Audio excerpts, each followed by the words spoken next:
now that we've made our crust, what are we going to do? Do we put it on this tray? And Right, so we're going to assemble it.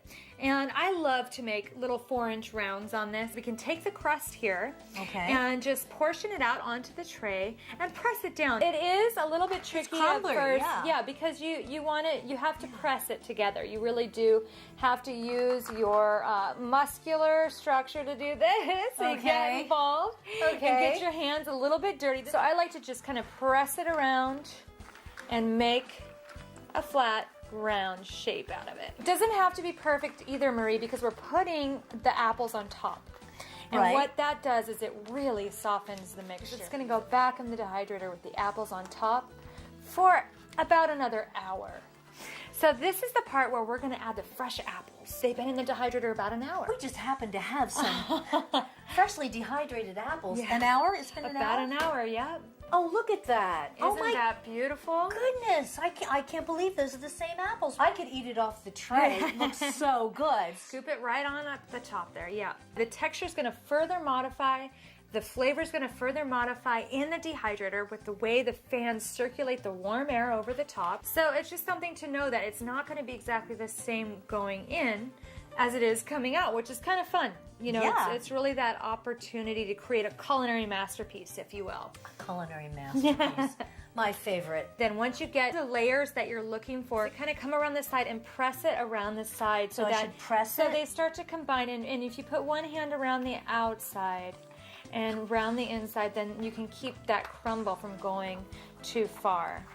Perfect. And then we have a little bit more of the crust over here. Oh, okay. That we're going to go ahead and just crumble on top, because every good cobbler has the crust? A little crumble. Well, this was the crust before we added the agave and everything. So wait a minute. This would be the crust ingredients before we added the agave. Exactly. So there's cinnamon and nuts and a little bit of sea salt. A little bit of sea salt. It's more crumble. Yeah, and you can do it either way. So does this go back into the dehydrator? In the dehydrator. Okay.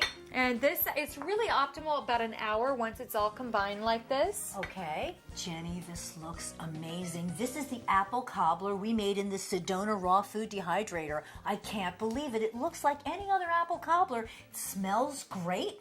It's a little warm. The moment I've been waiting for. I want to taste it. Dig in, Marie.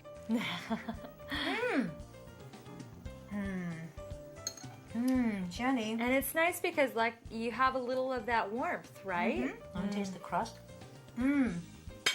Everything you made today was so amazing. Oh, great. So good. All with the Sedona Rawfood dehydrator.